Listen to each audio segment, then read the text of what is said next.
What's the best way to help poor people escape poverty? Progressives and conservatives have very different answers to this question. But before we explore those answers, let's agree on this.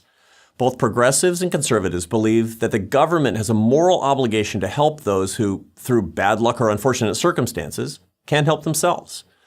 Here's what a conservative icon, Nobel Prize-winning economist Friedrich Hayek said on the subject. There is no reason why, in a society that has reached the general level of wealth ours has attained, the first kind of security should not be guaranteed to all.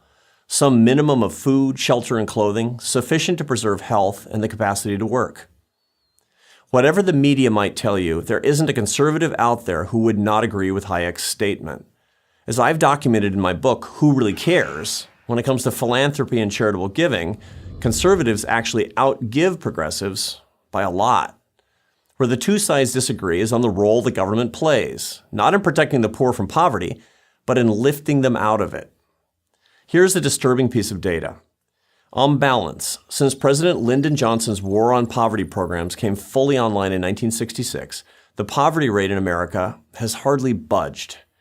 That rate, as computed by the United States government, was 14.7% in 1966. And today, it's 13.5%. The rate has fluctuated a few points up and down over the decades. The net result is just 1 percentage point of progress. And this is after the government has spent over $20 trillion on poverty relief programs. $20 trillion, the current size of the U.S. debt. And the needle has barely moved. Now, it's true that the official poverty rate doesn't measure consumption.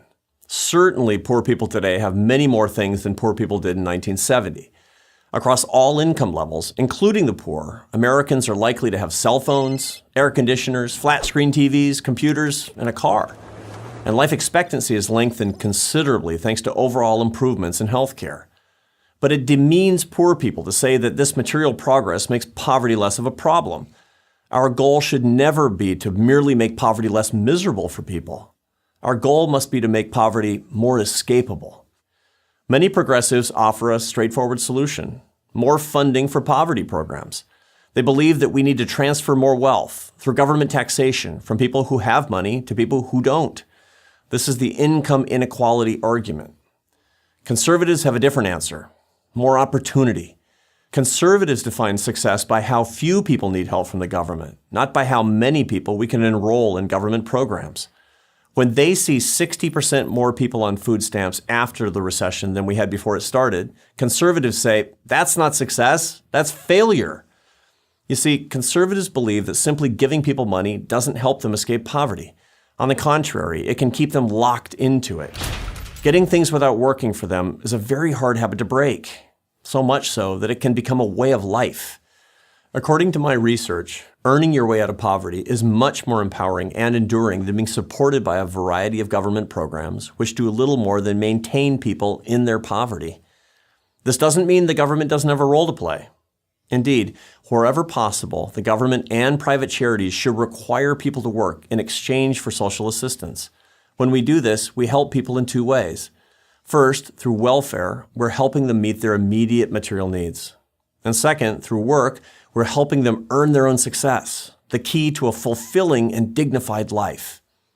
Whether we're progressive or conservative, shouldn't that be what we want for our fellow citizens?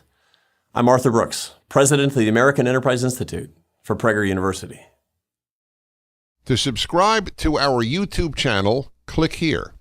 To help keep our videos free, donate here.